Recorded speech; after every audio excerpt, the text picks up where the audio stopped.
হ্যাঁ, আমি আসছি। এই জমিটা পরিদর্শন করেই আমি চলে আসব। আমি বেশ কিছু জমি পরিদর্শন করলাম। এর আগেও পরামর্শ আমি দিয়েছি।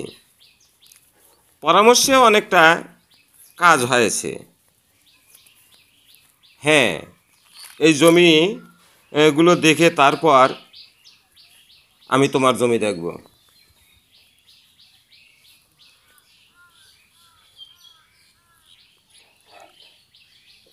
হ্যাঁ, লেগ ব্রাস্ট একটি রোগ, ভীষণ মারাত্মক রোগ।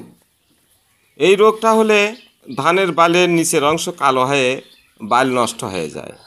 তাতে অনেক অনেক ক্ষতি হয়। এই ক্ষতির হাত থেকে রক্ষা পেতে হলে আমাদের আগেই এই রোগের, এই লেগ ব্রাস্ট রোগের ঔষধ প্রয়োগ করতে হবে।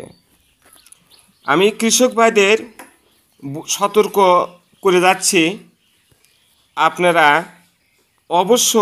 অবশ্যই ধানের রোগবালাই এবং লেগ ব্রাস্ট রোগের হাত থেকে রক্ষা পাওয়ার জন্য আপনারা ধানের জমিতে আগেই ঔষধ প্রয়োগ করবেন।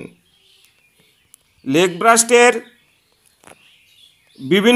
বিভিন্ন রকমের ওষুধ রয়েছে। আপনারা পরামর্শের সাথে এই ওষুধটা প্রয়োগ করবেন। কিছু কিছু ঔষধ আছে ব্যাকটেরিয়া ও ভাইরাস দুইটিরই কাজ করে।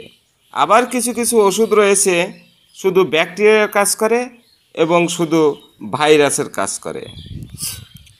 পরামর্শের সাথে আপনারা এই ওষুধটা প্রয়োগ করবেন, তাহলেই লেগ ব্রাস্টের হাত থেকে রক্ষা পাবে। কৃষি ঔষধ যারা সরবরাহ করেন তাদেরকে সবিনয় অনুরোধ করে বলছি, আপনারা যখন কৃষকের কাছে ঔষধ বিক্রি করবেন তাদের পরামর্শ দেবেন এবং এই ওষুধগুলি কিভাবে প্রয়োগ করতে হয় সে সম্পর্কে তাদেরকে ধারণা দিবেন।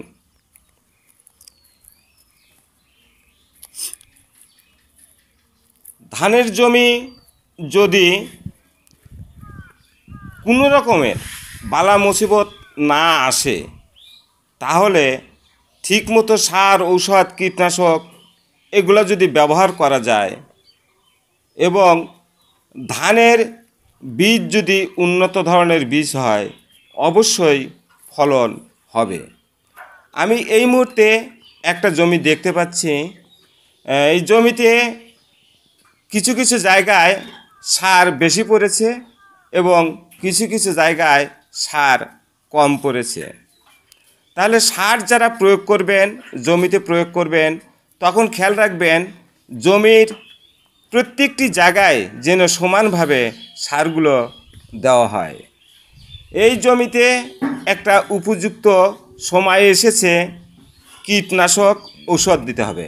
হ্যাঁ, আমি আসবো। এই জমিটা দেখেই আমি তোমাদের জমিটা দেখব।